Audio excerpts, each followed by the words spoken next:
Hello and welcome to the latest edition of Hearts Standard. My name is Joel Sked and I'm delighted to be joined by Scott McIntosh as we look ahead to the Viaplay Cup semi-final between Hearts of Midlothian and Rangers on Sunday at 3 p.m.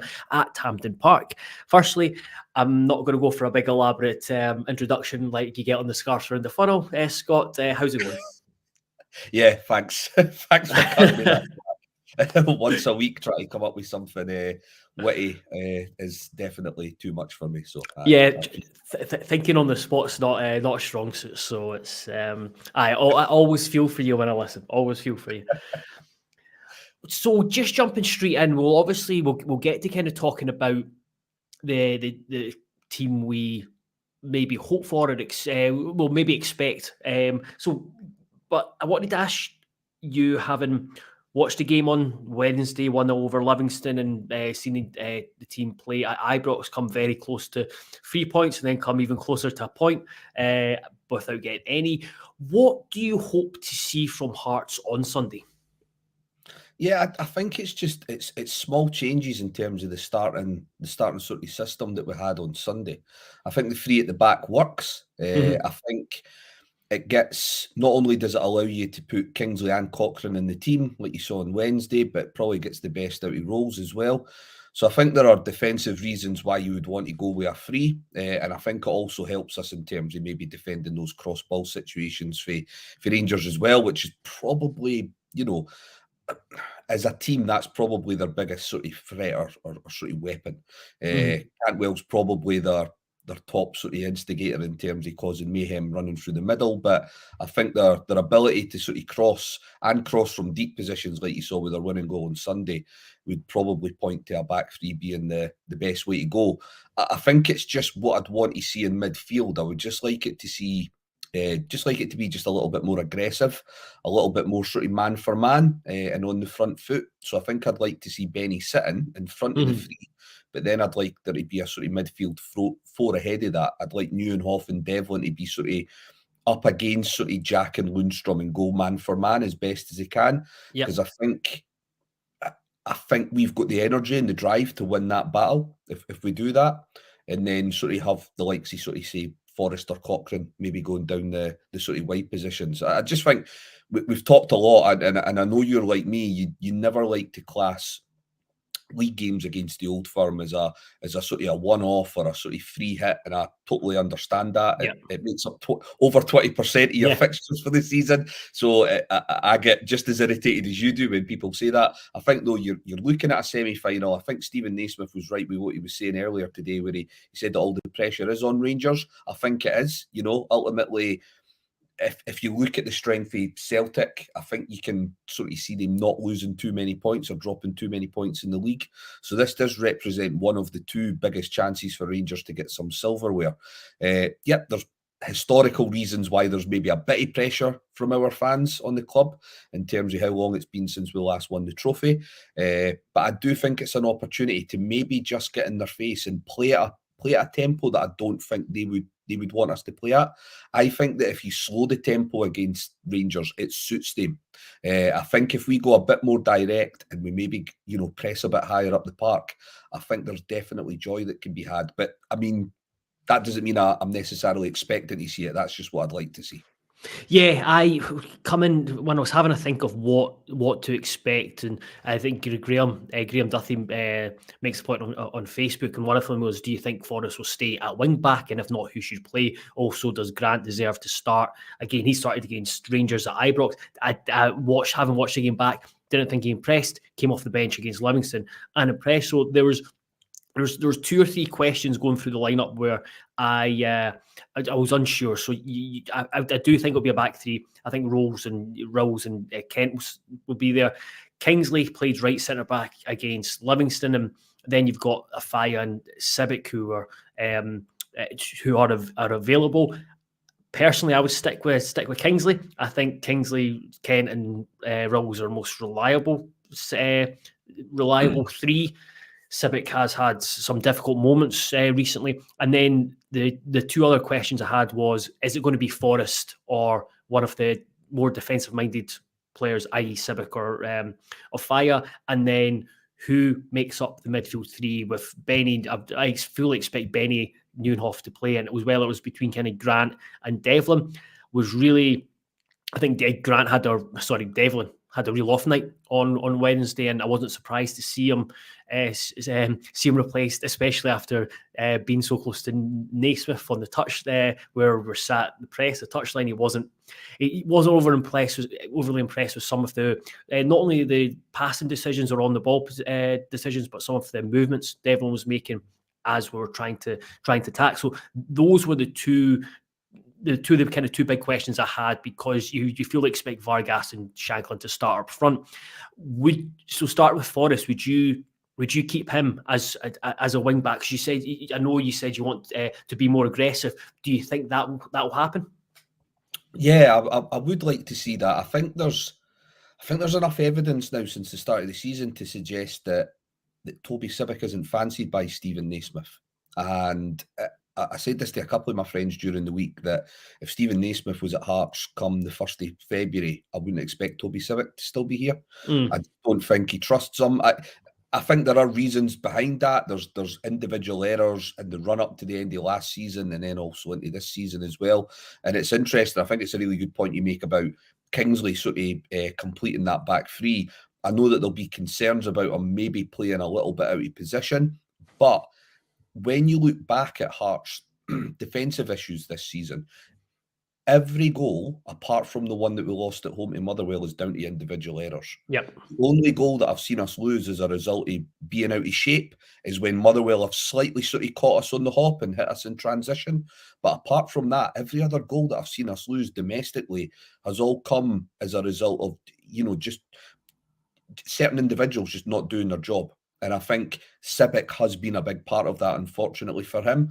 So it wouldn't surprise me to see Kingsley play. And then that sort of leaves you with that problem. If you play a fire, I just think it just gives you that issue of maybe being a little bit too lopsided, where everything then has to come down the left. And I don't want us to be that. I don't want us to be that one-dimensional in that aspect. And technically speaking, I don't think Yilmaz is the strongest part of that Rangers team. So I would like to see someone on the right, maybe give him a few problems defensively. So especially if Balogun's playing left side of the centre as well, that could be the real sort of weak spot for Rangers. So I would like to see Forrest starting. I think it is 50-50 whether he does, but I think it'd be a real show of intent if we did go ahead with it. Yeah, you make a good point about Yilmaz watching against Dundee. Just watching him in general. Borna Barisic has got a lot of criticism over his time at Rangers. He kind of goes from up here being this brilliant left back to down here is like being one of the main issues with why they've not been successful. But when he's in the team, he has got. He's if you give him space, he's got a very good cross on him. I don't think Yilmaz has that. I think Yilmaz is just a bit more just average. I think he can get some, especially if you're, like I said, aggressive and physical. I know watching the game on Wednesday, kind of rewatching the Dundee game that Rangers played, Balogun was quite influential when he was stepping out of the defence. But again, you look at that Rangers side that lined up Balogun, an aging centre back, Yilmaz, expensive buy who's not worked out, he's not looked comfortable. They still had Scott Wright starting. They still had Sam Lammer starting, who was cheered off at the weekend. They still had, and then they've still got like John Lumsden and Ryan Jack, good players, but they don't look like a scary side, a fearful side that you get in the same way that Celtic are. Yeah, no, I would agree. I would say a lot of those players have contributed well to Rangers in the past few years. Jack and Lundstrom especially, and Barisic, but I'd say they're probably on a downward curve in terms of their careers. And this is why I would like to see us maybe just go a little bit man for man and just be a little bit brave in midfield. I just feel that we've seen what happens when you sit off Rangers. And when we did that in the second half on Sunday, although we were reasonably comfortable, Rangers were still getting a few shots on goal and they were still finding little pockets of space because Lundstrom especially was being afforded space towards the edge of our box. I don't think you can really get away with that too often. So I would rather give them the sort of headache of not knowing what we're going to do in possession. And I felt that we did do that in spells on Sunday, especially in the first half. But I think it's vital that we keep Vargas and Shanklin as high up the park as we can to give us those two slightly alternative forms of an outlet, and then, push the midfield as high up as we possibly can. But you're right. It's not that there's nothing to fear from this Rangers team. There's still obviously more individual quality within their ranks compared to ours. But I think if you compare this to, let's say, when we played Rangers in the League Cup 4 years ago, they had players who you just knew straight away were going to hurt us. They had Kent, they had Morelos, who, even when they were maybe having slumps in form, would still turn it on against us. Yeah. I don't think they have those individuals now. And I think that for Rangers, it is very much they need the collective to turn up. Otherwise, they will struggle. And I do think there is an opportunity on Sunday for us, but only if we grasp that. I feel that if we play Civic Orofaya in that right wing back role, if we have the midfield free, all sort of in a straight line, I do worry that then they'll just subconsciously retreat too far back. I would rather know, a bit similar to what they've done on Wednesday, Benny knows that he's the one who's sitting. Yeah. He has to patrol that area in front of the back three, and then the two in front of him, the two proper number 8s, know that it's their job to press higher up the park and engage with Jack and Lundstrom. But we'll just have to wait and see. Because there's the big thing with Rangers. I know, speaking to a couple of pals who are Rangers fans, or just reading stuff online, well, social media or kind of opinion pieces, that over the last few years they've struggled against teams who kind of sit deep. But I still think that's a risky thing to do, especially at Hampden, where the pitch is bigger. It's a different game as well when you're playing at. When you're playing in a semi-final at Hampden, and it is a run-of-the-mill league game. And then you factor that into what Naismith has said about he doesn't want a team that just survives. And that's essentially what you do when you sit low against Old Firm, is you're just surviving and then hoping for a wee bit of quality or luck up the other end. And I think this is an opportunity for Naismith to not saying go all out attack, because that's just naive, and he didn't do that against Rangers at Ibrox. But I think this is a opportunity to show that he is taking Hearts in a different direction with this. If he chooses Forrest in there instead of a Fire or Civic, and he plays an aggressive midfield, like you said, I would be tempted with Grant, but I do think that this type of occasion, I think this is the type of occasion where, especially coming off the back of a disappointing performance, where I think Devlin would really thrive. Yeah, no, I agree. I think it's vital that Devlin's in there. I think, if I'm being honest, you look back now on Wednesday and you think, was it really right to start Devlin? Shouldn't Grant or Neuenhoff even have potentially started that match? So I did feel for him. I think, like you say, I wasn't as close to Stephen Naismith as you were, but I could see him sort of remonstrating with Devlin in terms of those runs that he making or wasn't making. And I just think that when you've got 75 to 80% possession, it will sort of accentuate the sort of negatives that Cammy has in his game. Whereas in a game where you're maybe only getting 35 to 40%, like you probably will expect on Sunday, that's when you see the best of him. That sort of snarling in their face. And that's why I'd like to see him just that little bit higher up the park and break and play further away from our own half. So I would go with Devlin. I think you're right about Grant. I think he does have a potential contribution to make, especially with Lowry not being in the squad. You'd probably say that Grant now represents that sort of midfield option from the bench that can maybe come on when the game's a little bit more stretched, maybe find little pockets of space and either a sort of free role or a number 10 role. So he definitely could still contribute, but I do think the three of Benny, Devlin and Neuenhoff was what I'd like to see, and I think what I'd expect to see as well. And you look at the responsibility on the wide men as well.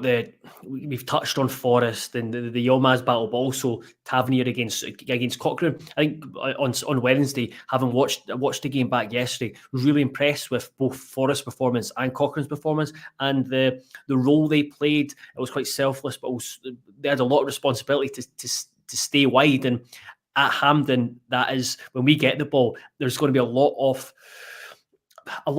not pressure, but expectation that when we get the ball, that they stay wide, but also get up the pitch quickly and support, like you said, Shanklin and Vargas, who you want to be played into the final third. You want Vargas to be the man through the middle, and if there's someone's going to drop in, Shanklin, because Vargas stretches and gives Goldson something to think about, because we've seen it in the first half at Ibrox. Goldson was given a tough time just by the constant running that Vargas does and the different types of runs he makes. Yeah, I would agree, and I would say for Cochrane, I think he's came back really strong the last two games after coming back in against Celtic and really struggling, in terms of match fitness. So Cochrane's been really good the last couple of games. I think for Cochrane and Forest, if you look at their contribution on Wednesday, a lot of it is down to their positional play and how well they helped us sort of stretch the game. I would say that when they were on the ball, their that last bit of quality was maybe missing on Wednesday. Too often they were hitting the first man with their crosses. In Forest's instance, he has a couple of opportunities to shoot with his left foot. He doesn't take it in the first half. But I would definitely stick with those two. They're definitely players that I would say are in form. Forest's been pretty consistent now for about a month or two. And for me, again, it's it's about the optics that not just represent Sunday, but go past Sunday in terms of Stephen Naismith's reign at Hearts. I think for some fans, I can't speak on behalf of everyone, but I think for some fans, if they were to see a starting lineup with Forrest and right wing back, if things don't go for us, I think there'll be an acknowledgement that we've tried something and we've tried to play in the right way. I think though, if you go with that sort of free, and it can still look like a free, but if you go with a sort of right back or a centre half playing right wing back, I think the optics then straight away the fans start thinking of it as a back five. Yeah, I mean, that doesn't necessarily mean it's right. Yeah. But again, we know how fans work. And again, if it doesn't work, let's say you lose 1 or 2-0, you barely register a shot and goal. That's going to be the first area of the team selection that people are going to look at. So there's an element of doing the right thing for Sunday, but also convincing fans that what we were sort of sold on during that interim period from April to May is something that is going to happen over the course of the next few weeks and months. And I think picking Forest would be a good indicator of that. Yeah, and just the alternatives, i.e. Civic or Fire, I think both, if you play them at right, but just say you play them at right wing back and Naismith tells them, right, you're all right wing back, you need to get forward and support. I still think the natural instinct, the way that they play, is for them to think, what's behind me, protect the space behind me, and it's not front foot. And especially with a Fire, saw it against Ross County. He struggled at right wing back. He didn't look convinced, and he looked uncomfortable. Just the positions he was meant to take up. He did say, I think he spoke to Barry Anderson at some point. He did say that he's more used to playing as a right back or a right centre back rather than a right wing back. So yeah, I totally agree with your point and the optics around that. We kind of talked about Rangers and how they should be feared, but not as much as maybe Celtic or they have been in the past. Is there who are the players that you think Hearts should really be wary of on Sunday? I think Danilo, straight off. I think Danilo offers them a bit more mobility, a bit more pace, tends to play on the shoulder. He centre halves a bit more. So I think that gives Kent a different challenge to last week. I think with Dessers, Kent probably relished it being just a bit more of a physical challenge. But Danilo does offer something a little bit different. So that's going to be something that we're going to have to keep an eye on. It'll be interesting to see if Cantwell starts. He was on the bench on Wednesday, and you would imagine that was done with an eye on Sunday. Yeah. But given that the performance was so comprehensive and Lammers contributed to that, it could be that Clement sees this as an opportunity to work on his confidence and maybe decides to stick him in the team. So it'll be interesting to see if Cantwell starts. If he starts, then he is always a danger man. I think he's easily Rangers' best player, especially in the attacking third. And then sort of further back, I do think that Lundstrom still can dictate play for Rangers. I think that Ryan Jack can still offer a bit of dig, but I'm not as concerned about him in an offensive manner, whereas I still like Lundstrom can still offer something for Rangers in that final third as well. So they would be the sort of 2 or 3 that you would sort of worry against. I know that with Wright and Sima, if they have a good day, then fine, they will be a problem, but they are very inconsistent at the best of times. And then with the back 4, I mean, Goldson used to be really quick, but I watched them last Sunday, and there was an occasion in the second half where it looked like a 70-30 ball between him and Neuenhoff. And I wouldn't say Neuenhoff's the quickest, but Neuenhoff actually beat him to it. I don't know if Goldson's still got the same sort of turny pace that he once had. Balogun's a really good man marker. I think Balogun's really good sort of one-on-one situations. But again, I wouldn't imagine he'll be wanting to get turned. So if we can get Vargas making those runs similar to the first half of last week, I do think there is some joy that can be had.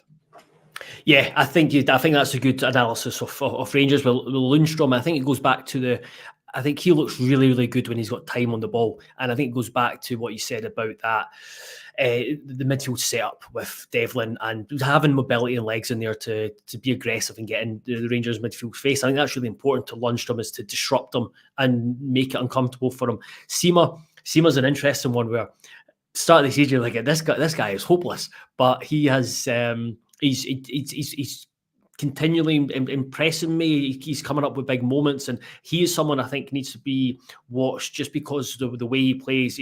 So essentially be playing off the left, but he won't be left. I think whoever's the good thing about, I think that maybe that might factor into Naismith's thinking, is that if they were playing someone on the left who was a direct winger, you might think, okay, Sibic or Ofaya might be a better option there. But because he drifts in, then Forrest, he's like, can you just say to Forrest, you just look after Yilmaz, don't worry about anything behind you. And then it takes on maybe Benny or Kingsley tracks Seema, because he wants to take up central areas and get in the ball, and he's get into shooting areas and combine with Danilo. So yeah, I think it'll be that that kind of wee pocket space will be an interesting one to look out for. Before we finish up, what do you think is the most important thing for Hearts at the weekend? Because you've seen it, Dundee, Rangers went to Dens Park on Wednesday. Dundee gave up the cheapest of cheap goals, and I mean, not nearly as cheap as some of the goals Hearts have gone up this season. But with the way that Balogun was allowed to run out of defence, the way that Danilo ran off behind Shaughnessy, I think it was, and then Trevor Carson's inability to hold quite a tame ball, and then they were able to get 1-0 up. So, what do you think is the most important thing for Hearts on Sunday? Yeah, I think it's just keeping those individual errors down to a minimum, because that is what's hurt us so far this season. You know, again, if you look at us as a cohesive unit, when we're out of possession, we're actually pretty rigid. You know, I wouldn't say we look like a team that are disjointed or don't know what they're doing when they don't have the ball. I think our biggest issue has been when players have switched off, or players have went against instruction, or our issues maybe in front of goal, where we just haven't been as prolific as you'd like us to be. So I do think ultimately it's down to just keeping those individual errors down to a minimum, because I don't have any concerns about us as a unit or how Stephen Naismith will set us up. It's just whether those players have the mentality to make sure that they're switched on for a full 90 on Sunday. That's what we need to see. And if you see that, we're already giving ourselves half a chance, because Shankland's been back on form. I'd say the last two performances have been his best two performances of the season. I even saw him playing with a smile on Wednesday, which was good to see again. And Vargas now has that goal. So that monkey's off the back, and maybe he can just focus a little bit more on his own game and just sort of let the contributions come along. So I do think we're getting Rangers at a relatively good time for us. You know, this has probably been the best runny form that we've had. You know, if you take away that Celtic game, it's probably the best runny form we've had now this season. So I think we're getting Rangers at probably the best time for us. And again, it's just going to come down to mentality for me.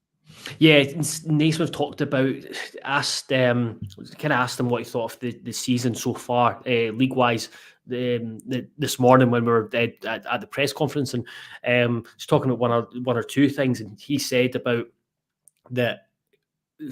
He talked about the individual errors, but he said that it hasn't until recently quite clicked in the final third, and I do think it's beginning to click. He said with Shanklin getting back, and I've got so much more confidence going into this game that if we do get chances, that they're going to be taken by either Shankland or Vargas or somebody supporting them, which is massive when you're in a semi-final against one of the old firm. You need to take your chances when they come.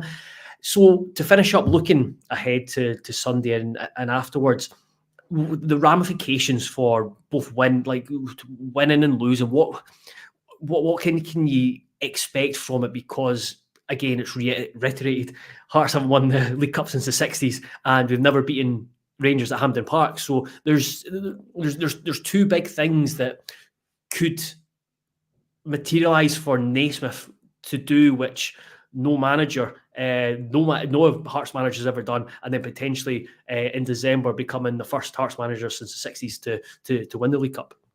Yeah, I mean, it's a huge opportunity. You're only talking about 2 games. It's kind of strange because Sunday's kind of in some regards the cup final, because that's the biggest test you would imagine at the 3 teams that we could have potentially faced. If you get past that, the expectations then rise so much for the final. So it would present a different challenge, particularly if we were to play against Hibs. You know, he could find himself in a situation where winning this game could see stock go lower if we weren't to win the cup final. Yeah. I know it sounds weird when you put it like that, but that is how our sort of mentality sort of works out sometimes as supporters. You know, sometimes we can be a bit reactionary. Sometimes our expectations levels can go to places where it shouldn't. I think that if he loses on Sunday, I don't think it has a huge bearing on his future.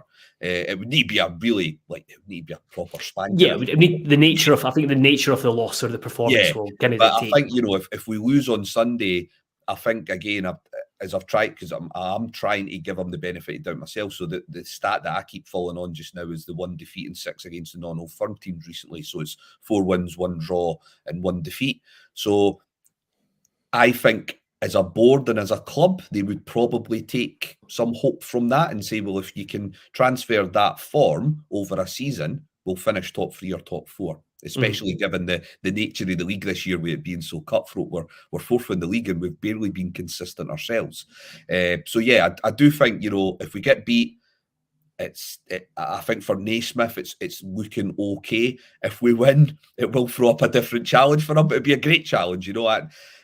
If I'm being honest, I can't see past Aberdeen on Saturday. After watching a lot of Hibs recently, I watched Hibs at Rangers. I watched them against Celtic. I also watched them on Tuesday night. Tuesday against Ross County, yeah.